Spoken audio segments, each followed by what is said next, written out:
Okay, I think we'll just jump right in.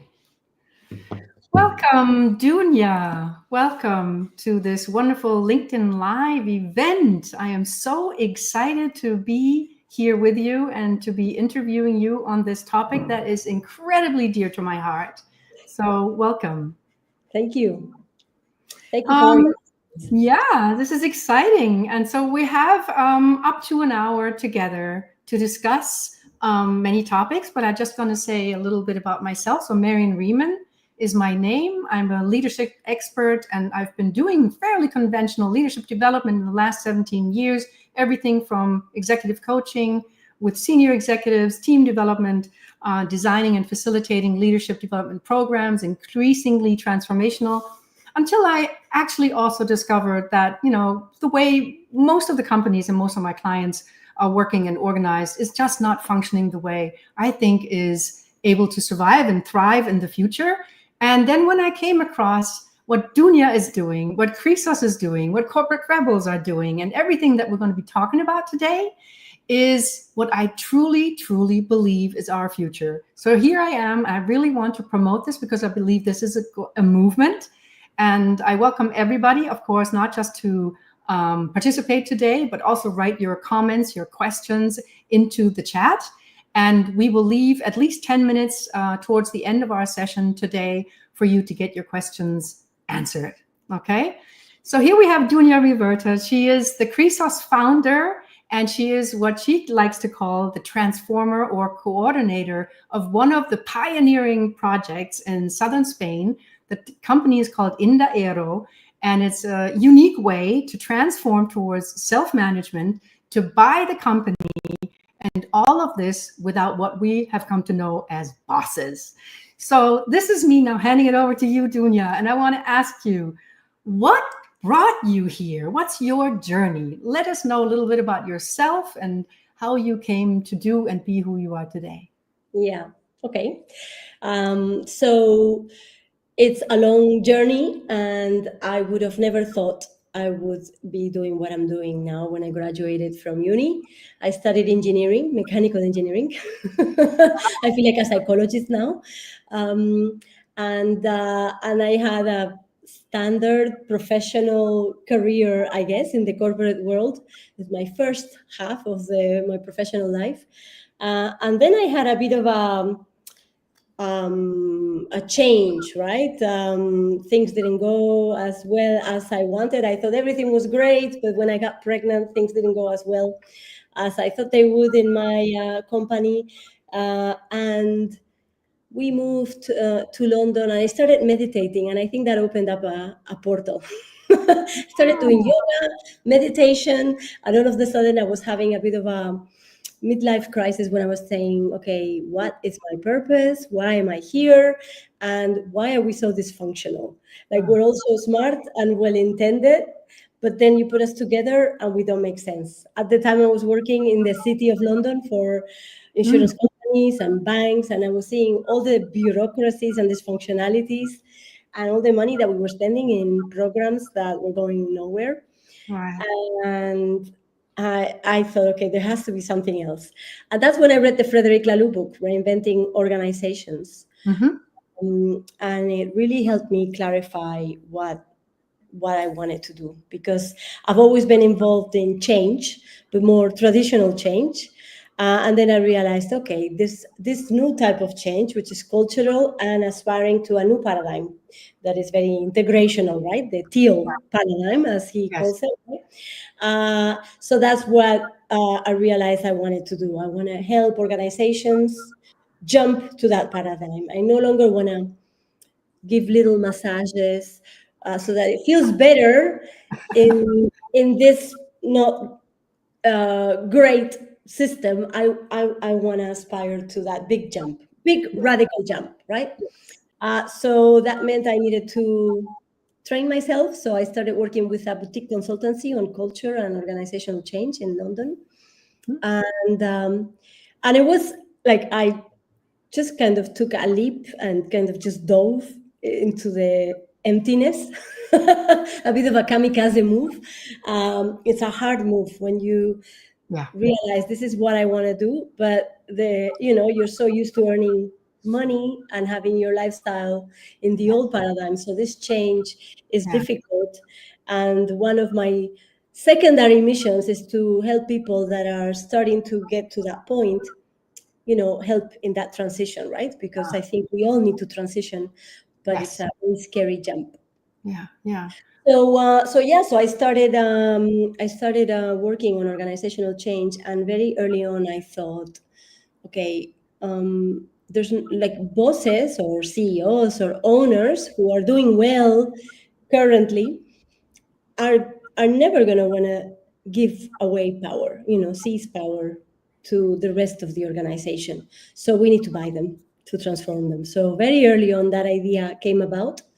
Um, and then I started that journey of, do we need to buy them? Can we do it without buying them? I've tried both models. I've been a consultant of these sort of transformations in Okay. collaboration with K2K. And I came back to big U-turn to the conclusion, we need to buy them, because then the transformation needs to be radical enough and you cannot compromise it.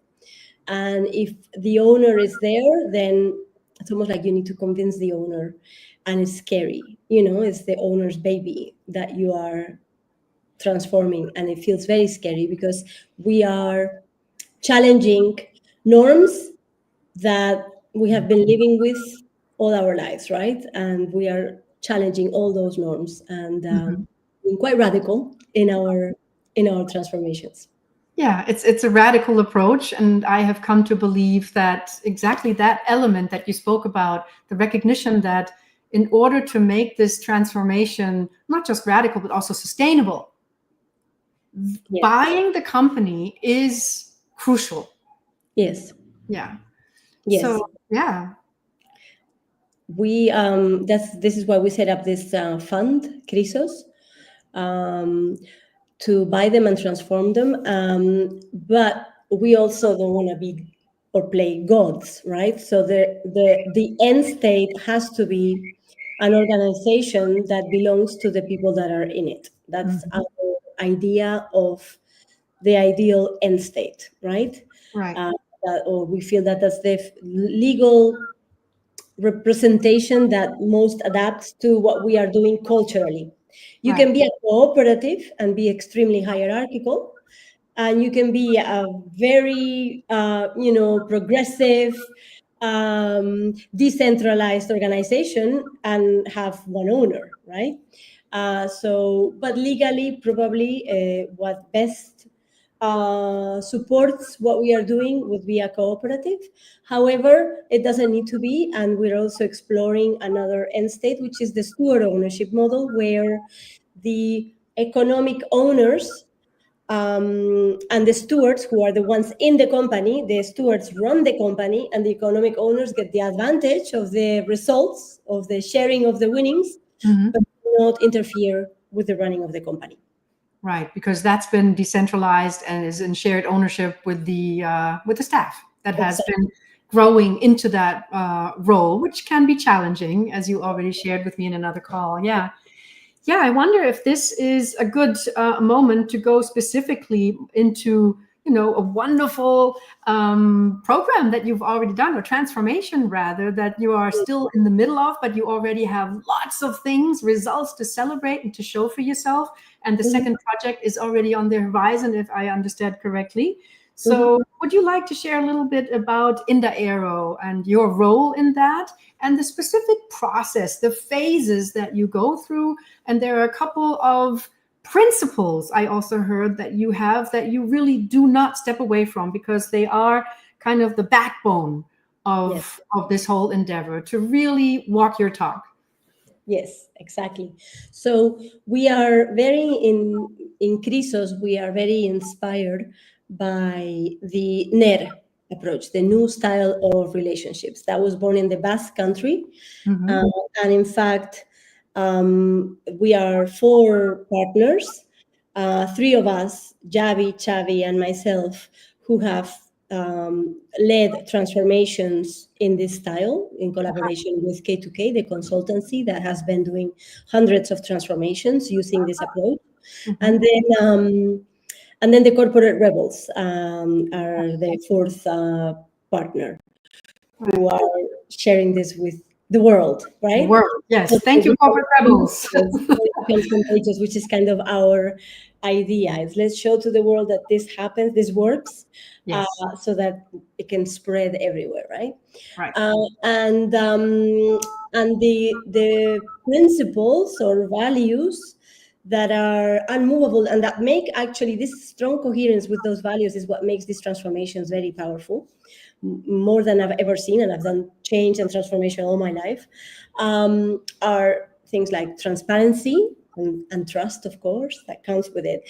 And it's full transparency. So in these sort of organizations, there's no secrets, there's no information that an employee wouldn't have access to, including salaries of others or you name it, financial situation. And I understand that's one of the first things you actually do. Once the organization has been bought, the staff actually gets to talk about one of the most difficult things ever, which is money. Yes. And how to we feel that it's I'll get through the stages. Let me finish just the values and I'll get through the stages. But it's very important actually that at the very beginning we walk the talk, because there's so much skepticism, right, on is this for real, right? So it's very important that to build that trust, transparency and trust, that we show that it's happening. So the other one that is linked to, I think, what you were going to mention is that we freedom and responsibility, right, which also come quite together, which is the basis for self-management, right? So we trust people, that people have the best intention at heart. We all make mistakes, but we all come to work to do the right thing. We might not manage. But we have a positive intention. So let's work on that, and let's trust that sense of responsibility that all of us possess, and then give the freedom, right, that occurs, right? If we don't treat people responsibly, then they will become like little children, right? They won't act responsibly then, and then we don't trust. So that's another one. And then another important one is long-term vision and generosity. So we also start with generosity up front, because we know that it comes back, right? So we're here to contribute. We're not here to make money and be rich. We're here to contribute to our society, to the planet, and to be sustainable, right?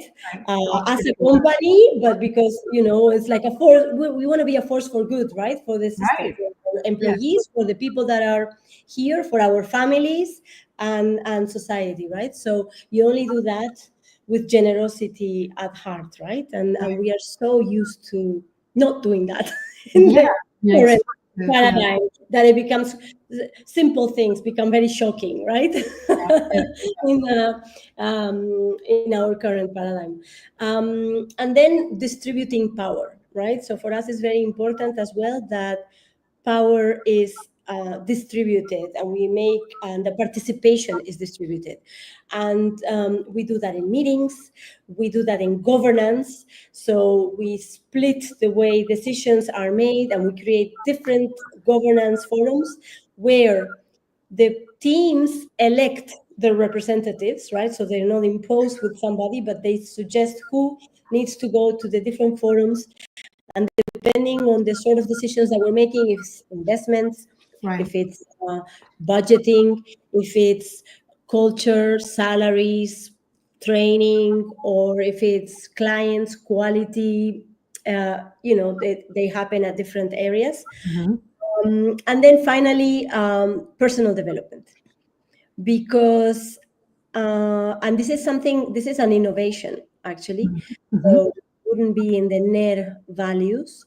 But the one thing that we are seeing, because we are very lucky to see the trajectory of NER for the last 20 years. So these transformations have been happening for the last 20 years. The first one happened in 2004.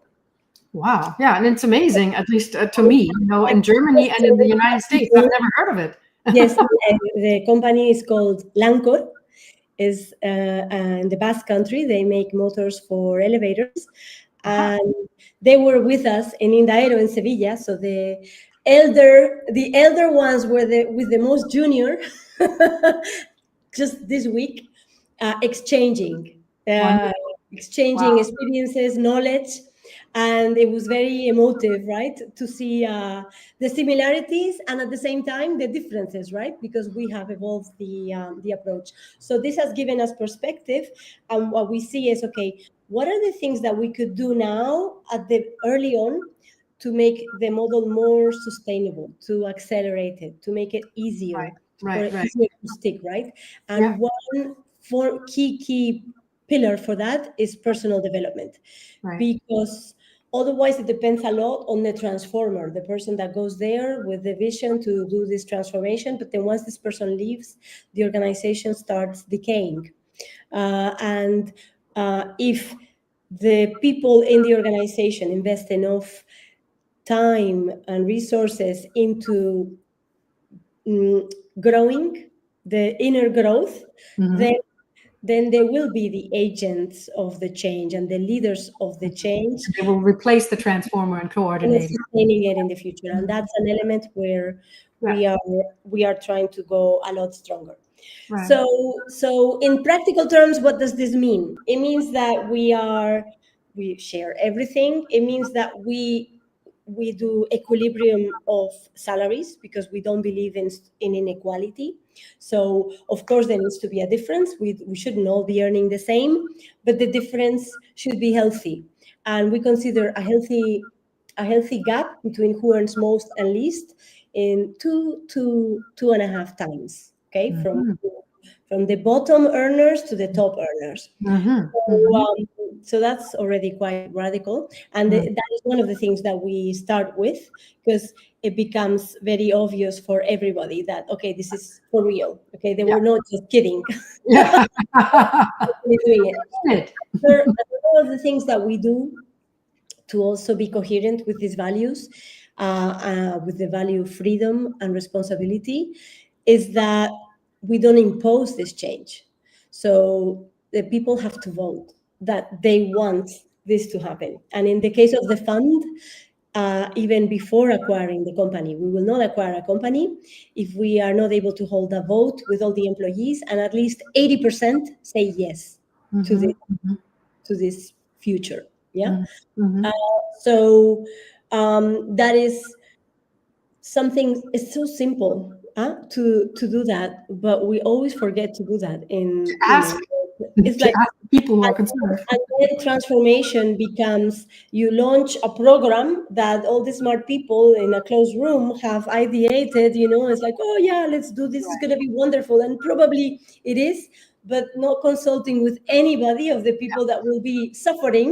Yeah. And then we spend so much energy convincing and fighting the, Yes. the blockages, right, and the resistance to that change.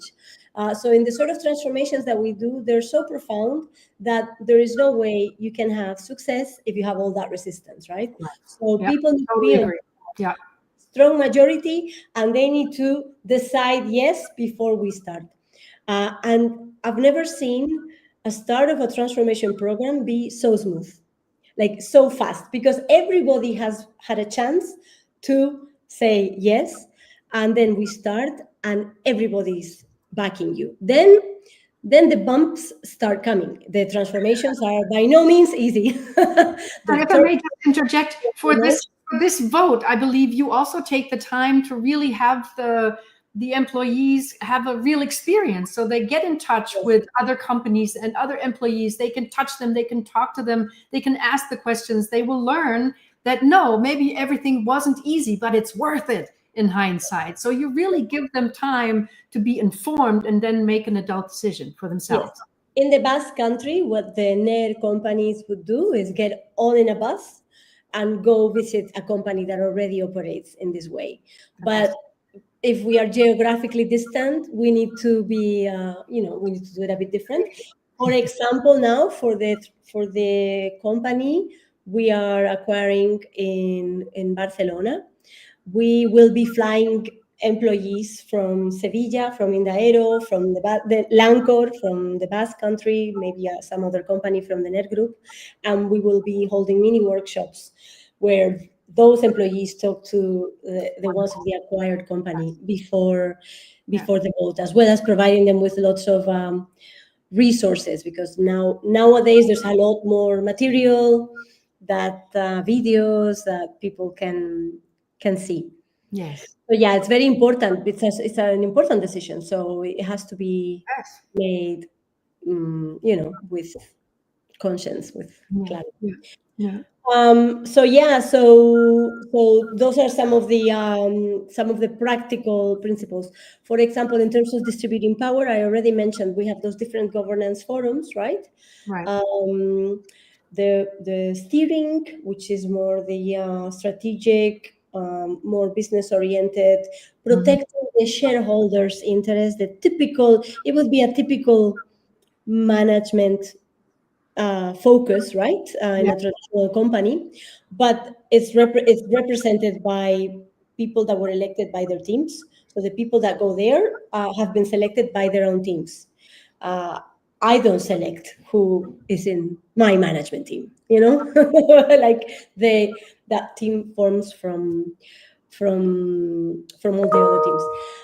Then there's the group that cares for planning and commitment and making sure the work gets done with Mm-hmm. quality and speed and respecting the client's needs. So Mm-hmm. their client is the customer, so shareholders, the customer. And then you have the group that takes care of us, people, with the relations Mm-hmm. group, the culture, making sure that we get closer to the culture that we aspire to, right? And all the typical human, I'm going to say a taboo word, because for us, human resource is a bit of a taboo because we don't consider humans a As resource. So resources. let's Yeah. call it human relations, if we want to stay with the acronym of Yeah. HR, human relations. So that group takes care of all those aspects, because a lot of the culture transpires with those policies, right? And there's a lot of change of policy, HR policy, that we need to do to show that now it's a different culture. And Mm-hmm. we do things to walk the talk, as we were saying up front, like, for example, this thing of the privileges of some people having a big office in a nice corner with the big window and others no, or parking lot or company cars. We kind of like unravel all of that and say, okay, there's no privileges here. Mm-hmm. Mm-hmm. Functionally, what do we need? Does this make sense for the company, for all of us? Yeah. But The bigger there's picture. no Yeah. semi-gods in our company, right? We're all Mm-hmm. employees. And that, initially, we are used to thinking that that's going to be the non-important committee, right, or forum. But it's actually the most difficult, most challenging, and most important forum, because that's where the essence of the transformation is happening. Uh-huh. The Uh-huh. others are a lot easier. This one is very tricky. Mm-hmm. But, Yeah, and if I may say, maybe just quickly, listening to you, and this is not the first time, but I just want to highlight that to whoever is listening to us, that, so often you could think, oh, this transformation, that's probably chaotic. And, it's going to be, in German, we call it basisdemokratisch. It's like, oh, it's going to be endless meetings and discussions. But when I listen to you, it sounds very down to earth. It's very structured. You know what you're yes, doing. And then there's also at least two things happening at the same time. One is you get a result, you get people elected, and those are the people that you actually believe should be in that position. And I'm guessing they rotate. And second, you already build skills for yourself. And third, you also gain trust in you and your colleagues that you're actually capable of steering this organization, because you're making decisions right from the start that are really relevant and impactful. yes. There's this myth that self-management means chaos and lack of Yeah. structure, and it's the complete opposite. Yeah. We substitute hierarchy, bosses, with structure. That's right. So we take a lot of care on where decisions get made, how decisions get made, who has to be involved in the decisions, what's the approach to making a decision. We give a lot of care to that. And it is true that we spend more time taking decisions. However, we don't look for everybody agreeing.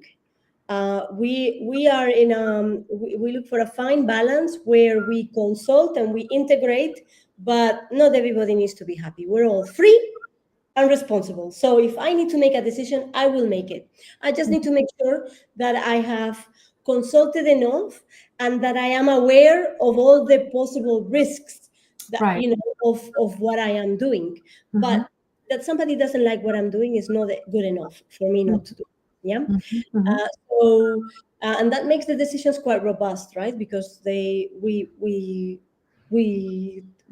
share them enough, right, with everyone. And yeah, I mean, we spend a lot of time thinking of when do we vote, when do we take it to the general meeting, which forums.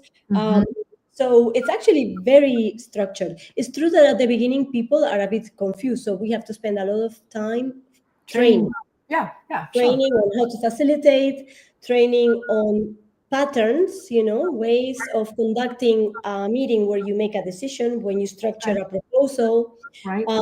Where you select a representative, giving them like a cheat sheet, let's say, right, on what is the best way to do this so that it's good enough, and we've all participated. Yeah.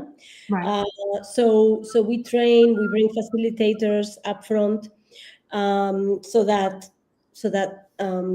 that flows better. And the other thing that we are doing a lot is emotional intelligence, conflict resolution as well, right? So everybody needs to start from early on understanding themselves, because what happens what happens in a hierarchy is that you don't get along with somebody and you spill your guts to your boss, and then your boss has to kind of figure out how to deal with the issue, right? And here you need to own it. You also need to own, you grow. We all grow, right? As responsible, free and responsible adults. And then we need to own our own conflicts as well. And that can be quite scary. So, and a lot of conflicts surface, right? I'm not used to having. I'm guessing that even when people in the beginning have been consulted and they visited other companies, and then as they actually go through it, they realize, I may not be ready, or no, this is too uncomfortable, or something, resistance or something. How do you deal with that when somebody then afterwards kind of realizes that this is more than they can handle? Has that happened? It happens all the time. It happens to all of us, right? And in fact, it's the process of developing, right? Yeah. If we were the whole time, we would never grow, right? So the way we grow is by falling. Yeah. It's just that ideally the fall is not too steep, and then when you come back up, you go higher than where you were before. So right. And you're not alone in this case. As people start to struggle and falling, we need to make sure that that there's a way to support them so that they can process what's happening, and they can use that as an opportunity to grow and be even higher than where they were before. Right. But So you don't leave them alone. You can catch them when they fall, and you're there yes, for them so they can yeah, actually so translate it. on day one, that is my responsibility as a coordinator. But very early on, what I try on day 2 and 3 is that there's enough people that care in the same way and that are doing that, right? So that the organization can do that. So, and that's one big role of the relations forum. That's what I was saying. It's one of the most challenging ones because they care of the health of the relations of the company. So those sort of issues will come up there. That's where the mentors come, from, or the people that kind of go with you and help you mediate a conflict, for example. Yeah, I wonder if this is a good time, because I'm looking at our time. We have about 15 minutes left before we go into questions, if there are any. Can you give us an overview of the phases so that we kind of Yes. can imagine what they are, and how long does it typically take from end to end? But also, what are the phases? Yes. Okay, so if we are buying a company, the standard acquiring a company process, okay, that has to be done with whoever's selling it, right? But let's just assume that we agree on price, that we've done our due diligence, looked at all the numbers, lawyers are happy, right? And then we say, okay, now let's do the vote. So we need to make sure that the employees want this, right? Right. So that in 1 or 2 weeks we can have it, right? And now it's going to be in 1 week we're going to present and bring those people over and have these dynamics where people are going to get to ask questions, talk. Then they're going to have a week of reflection and possibly asking more questions, reading documents, etc. And then we come back and let's do the vote, right? Right. So then we start. If we were not buying the company, but if we were a consultant, yeah, then there's a prior phase to the vote, which is you need to make sure that the owner of this company is ready for this. Yeah, this is going to be challenging for them. So it's the most common problem is that the owner is not ready, thinks they're ready, but they're not ready. Yeah. They become the boycotters of the transformation, right? And it's frustrating for the consultant that is doing that, which is why I decided I don't want to do that anymore. I want to buy them.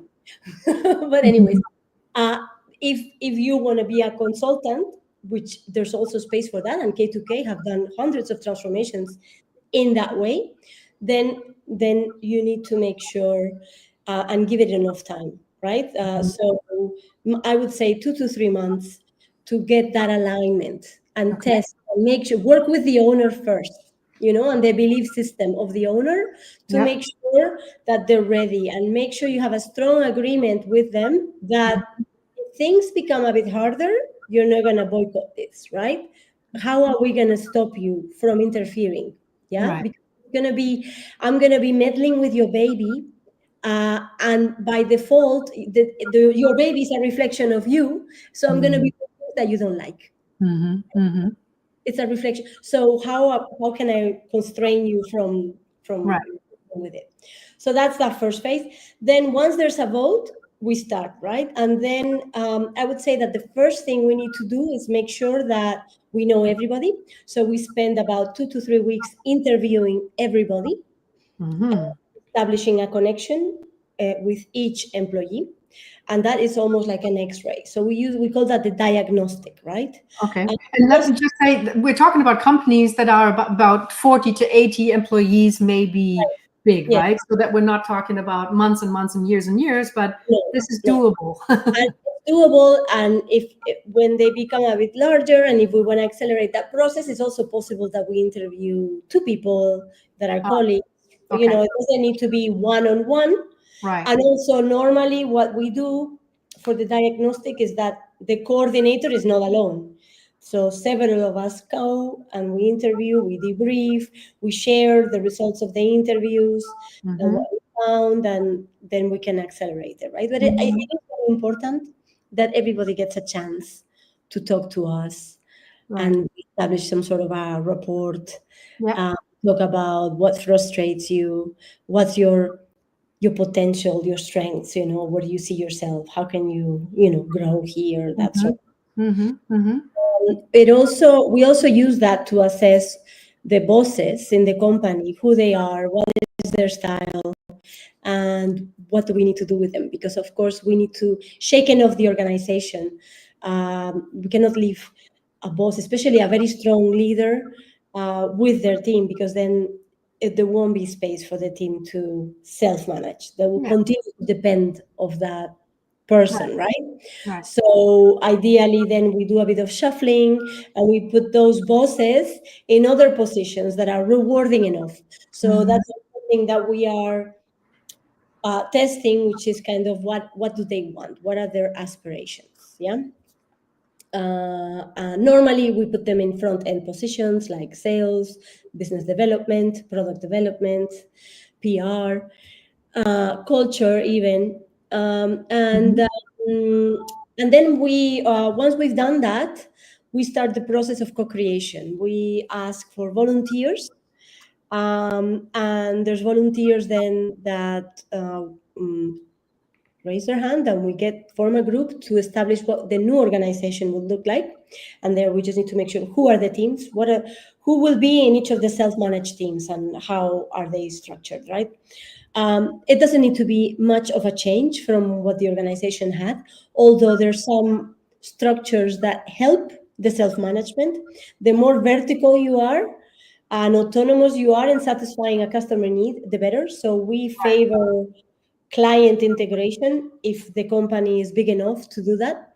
Right. So either by sector or by group of customers, or even by customer, you have a very big customer. Yeah. Then like the engineers, the production people, they're all servicing that line, yeah, and that helps a lot for self-management.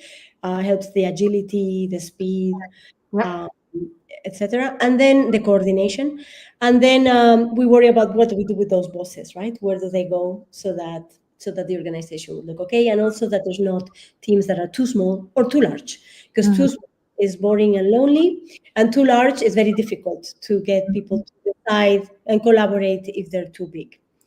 And then we also form a group of volunteers that are going to be looking at the salary equilibrium, and what are the right salary bands, categories that we want to have, internal categories. What are the categories that we want to have in the company? And then how do we, once we have the output from the organization, how do we put it all together and come up with a structure, a process that is fair, that makes sense for assigning salary bands to everybody, right? So these volunteers for the salary equilibrium, they go ahead and present then proposals that make sense to them, that then gets, I don't know, with consent decision making or so, then others are invited to make it. And both the organization and the salary equilibrium affect everybody, and are big enough sort of decisions that we have to take to a general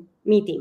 Right. We do general meetings every month where we share the results, and we create those spaces where everybody gets to participate and see how the company is going.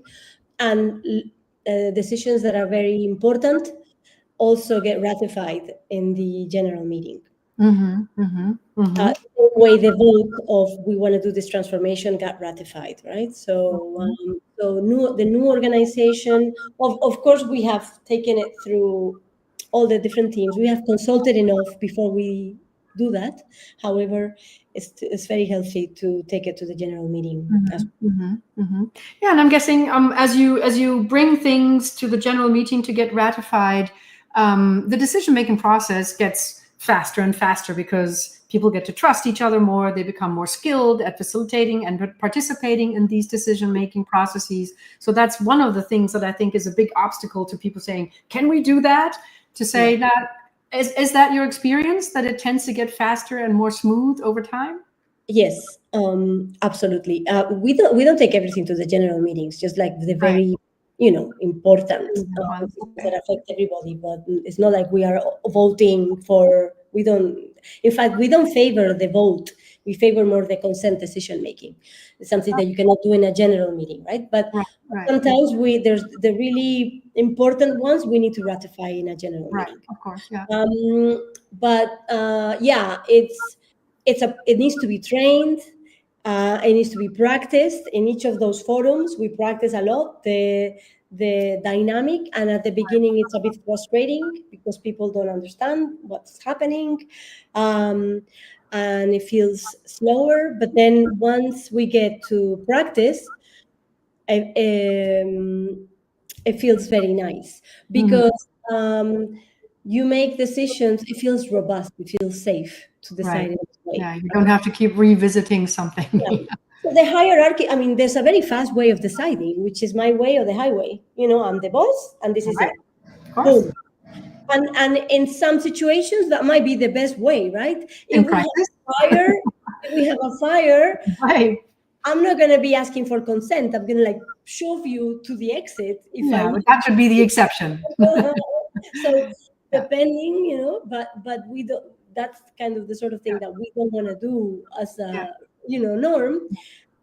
And also, everybody voting and everybody being agreeing with something can be quite paralyzing, right?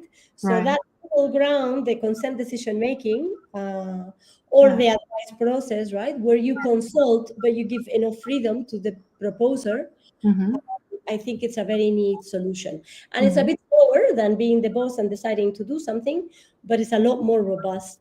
Mm-hmm. And the implementation is faster Yeah. because you have taken into account enough of different perspectives that help you make a decision that is more robust, that is Yeah. more adapted to the need. Yeah, yeah. And I wonder, so a couple of things that I think, because I'm the timekeeper here, there are amazing numbers. I mean, like real interesting numbers and facts that you were already able to collect from Indaero, for example. Could Yes. you just give us a little bit, because this is interesting, not just for people like me, of course, but for investors and of course for company owners who are thinking of doing this, because they want to see not just their company grow, they want to be thriving and healthy, of course, but also in terms of numbers for the Yeah. future. What did you discover just in terms of? Yes, and this is something because we have already like a proven track record, right, from all the Right. transformations that NER has done. And it doesn't cease to surprise me because of the beauty of it is that the results just come. And you Yeah. cannot pinpoint, it's because we did this project, it's because we won this account, it's because so and so did a fantastic job in. No, it's because Collective effort. everybody is rowing in the same direction and somehow things start to happen the Yeah. way we want it. So for Indaero, we increased salaries by 30%. They are Wow. in average, okay? They were particularly like below the standard or what we consider the standard for the salaries that they should have. So actually there was a significant increase of salaries. And what happened after the first year was that we grew by 50%. Whoa. By Uh, 50%. 50% in That's 1 year. We also shared, not only we increased salaries by 30%, but we shared 25% of the profit with the wow. employees as a way of a bonus, which was not happening before. And even though we did that, we maintained the profitability, let's say, right? Like the ratio of EBITDA to sales, to turnover, stayed the same. So we stayed as productive as we were, even though our salaries increased by 30% and we gave a bonus of 25% of the profit. Unbelievable. I mean, that is amazing. Yeah. Yeah. So And our I profit, also I heard that. Excuse me. which means that our EBITDA also increased by 50%. Yeah, yeah. And I also heard about one of the rules that you bring in is that through this time of uncertainty and transformation, you guarantee all employees that they will not be fired. Yes, we don't like to fire people because it creates a huge sense of insecurity and fear, and it blocks you from improving, taking risks, and growing, right? And changing. So we promise anybody who starts a transformation with us will not get fired, and that way that fear factor goes away. And then new employees that come on the first 1-2 years, if you don't adapt, if you don't integrate with us, okay. But then after that, we don't like to fire people unless there's a major breach of trust. Yeah. You know, we are all humanly, we're good people. So let's work to put you in a place where you can express your full potential, because we all add value. Yeah. And never will we fire for economic reasons. Yeah. Wow. Okay, so if you steal money from us, okay, but for economic reasons, no. Okay. Yeah. If nobody wants to work with you, Okay, provided that you're still integrating, but something's going on here, right? And I mean, we are not used to solving these sort of problems through conversations, right? But in the end, if you talk, if you have direct, healthy conversations, you will get to the bottom of everything, right? So we just need to do that when we Yeah. have a problem. The solution when we have a problem is not Yeah. people like a used Kleenex, right? Yeah. Yeah. Yeah, we need to put the information out there. So the numbers are amazing. I'm looking also, I'm German originally, so I'm looking at also at you could say the Mittelstand crisis of small to medium enterprises, company owners that need to find some succession solution. They often shy away from it. They started too late. Nobody in the family wants to take over. And their baby, if they think of giving it to some private equity, somebody buys it, how do they know that they will keep their baby healthy and safe? So this, I think, is a wonderful third opportunity that needs to be put out there to people who may have a mindset that you could call conservative, and they live in rural areas, and they could listen to this and find, is there anything that you think they might have difficulties with that they need to know now, or what are the main things that they need to get ready for if they were to seriously consider approaching you or an organization that is ready to help them transform in this way? What is it Yeah. that you want Well, them I to would get? say come and visit us. We organize expeditions Right. in English, right, for the world, expeditions for the world to come to Bilbao. And in the future, it also will be other areas of Spain where we're doing these sort of transformations so that we can take you through this exploration and you can get to see the companies, the owners, the coordinators, the employees that work in these organizations and are operating like that. We've been doing these expeditions. I think we've done like 13 or something like that already. Okay. And if it worked, like, it's a great way of resonating or not. We've had a lot of people that are very excited and want to make the next step, and many people that say, no, this is too radical, this is not for me. Even so, you get a lot of ideas of things you could do to to progress further in with the culture of the organization, even if you don't want to be as radical as what we are.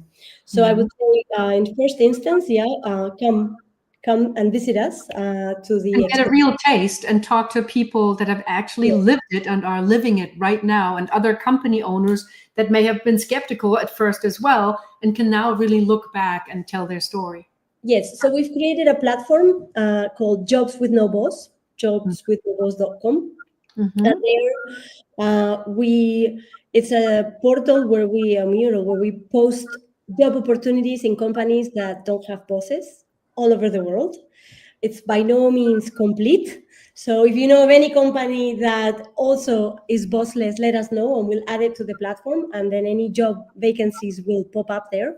And through that platform, we're also organizing this expedition. So anybody who wants to come to Bilbao, get in that site and sign up for the next expedition. I think there's one in June. And we'll also be in the future organizing through that portal as well, master classes. We have a question here. I just want to make sure that it gets answered. Is that okay? It's Yeah, Paul. Paul identify. asking, how did you identify Indaero and other companies as potential acquisitions? Yeah, I mean, the traditional way you do M&A, right? You talk to a few financial M&A firms, ask them what they have in their portfolio. Normally, people that want to sell their company contact these financial advisors. We have an advantage that we play a bit lower than the traditional private equity firms. We target small companies, 30 to 150 employees. Right. It's our sweet spot because that's where the transformation is faster or easier to handle with one of us. Right. We work in couples for the Yeah. first year or so. Yeah. And then we don't care too much about the sector, frankly. We care that there's people in it. at least 30. Otherwise, the advantage of the self-management is not that obvious. And then that they're not too dispersed. I mean, we look at, for a cultural transformation, what's ideal, right? So, for example, if they are too dispersed geographically, it's more difficult. So, ideally, they're more concentrated in one facility, or just a few, and not much more. We are not too picky. So long as there's people and that they want to do the journey, we're happy to work with them.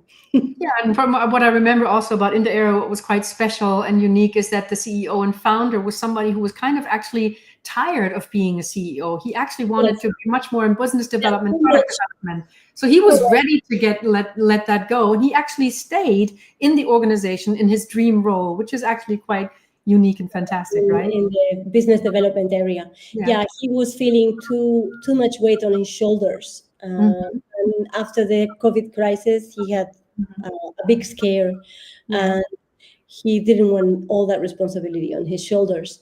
Yeah. But when we told him about our ethos, right, he really liked it. So it becomes a competitive advantage for us when we are buying companies, because Right. of what we were saying before. The owner feels like their baby is going to hands that are going to take care of the people, so they don't feel Yes. like they are cheating the people by selling the company and abandoning them. You know? Yeah, yeah, yes. And also, I understood that in our pre-conversation is that already now the second company that you're about to buy near Barcelona, they had heard of you. So now it's not so much you going out there and chasing maybe the right company. Now you're Yes, creating already step by step a reputation for yourself, become yes, magnetic, and company owners approach you, yes, which is neat. yes, yes. We've had several that, from hearing what we do, they want us because of our style. Okay, yeah. Well, we do have a couple of minutes. I wonder if you want to share maybe one story that is particularly dear to you as the transformer slash coordinator for Indaero. What stood Yeah. out for you? Yes, I know. We talked about this. I know the story you want. If you like. I mean, I love I love the drama that results in a big moment of shift. Yeah. So I get a lot of energy from that. So whenever I go to Indaero every week, I say, okay, what's the drama of the week, right? To me, that's the opportunity for growth. And when you're a coordinator and you try not to be always full time in the company, right? So that you can be distant enough that you can observe it and then see it and not get too involved in it, but Right. and then, like, help them resolve it, right? And we had a drama that was very stuck in our Mhm. organization between two teams. The production and the quality team, always, of course, you produce, then there's bad quality, then it goes back, and organizing themselves and shifts and this and that. And there was a lot of conflict there. And we held several sessions with them separately, and we felt, okay, this is going to be very difficult because they were very stuck in their conflict, right? And they were not able to see that to resolve a conflict, you cannot aspire for the other person to change. You need to No. see, what can I change to make it go away, right? Yeah. But it was the whole focus was, no, the other one needs to change. Well, okay, Okay. nothing is ever going to happen if you look for that, right? Right. And on the second day, we had this major shift. I mean, it's also nice to sleep it off, right? Because then the next day we had this major shift, and then all of the sudden, like, we unblocked it, and all of the sudden, all this, like, past traumas and situations that were maybe misinterpretations started to come to the surface, and they started to be processed, and then all this empathy started to come, and, like, the colleague saying, oh, you saw it that way, but no, I didn't mean it that way, because. And then we ended up kissing and hugging, like the big guys, from production, and they're hugging each other and kissing each other after the meeting. I talked to you right after coming from that session. Right. Right. Yeah. Such a high, because it's Yeah. just see this major block that just kind of Yeah. Yeah, and I want to highlight two things that I remember because I listened and watched our conversation that I had recorded. One was, of course, your role or the transformer / coordinator role. Like you said, that requires a maturity and experience, expertise, and also this unique combination that you shared with me, which is the business acumen, everything finances, so forth. And then, of course, culture, coaching, mediation, emotional intelligence, etc.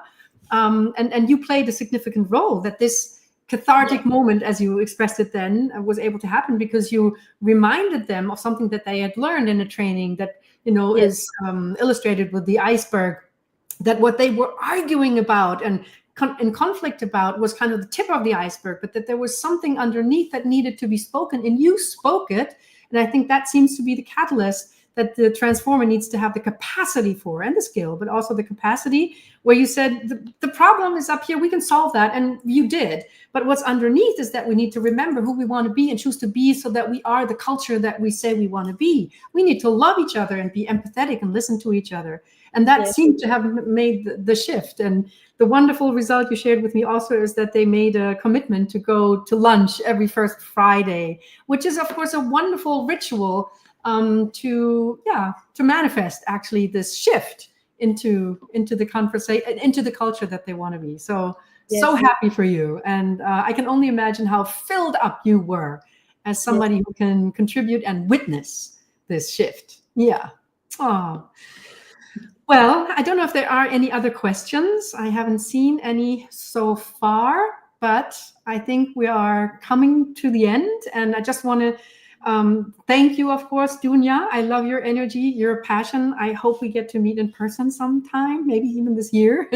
I am so happy to learn from and with you. I am so grateful that you're doing the work that you are doing, that you're willing to spend your time also in a call like this with me to help me spread this message. It's a movement.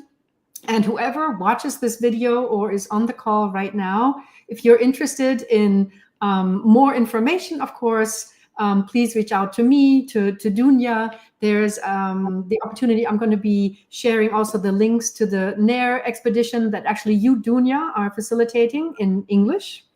Yes. We'll see and take it from here. Is there anything else that you would like to share before we close? No, thank you very much for being such an enthusiast and sharing this with the world. It's a big element of this is that people know that this is happening. Exactly. For me, it was. What really moved me is to see that it's not utopia. Others are doing it and it works. So thank you for the important role you're playing in all of this. Thank you, Dunya. I hope to talk to you again. All the best. Thank you, everyone, for participating. Looking forward to hearing from you. Bye-bye.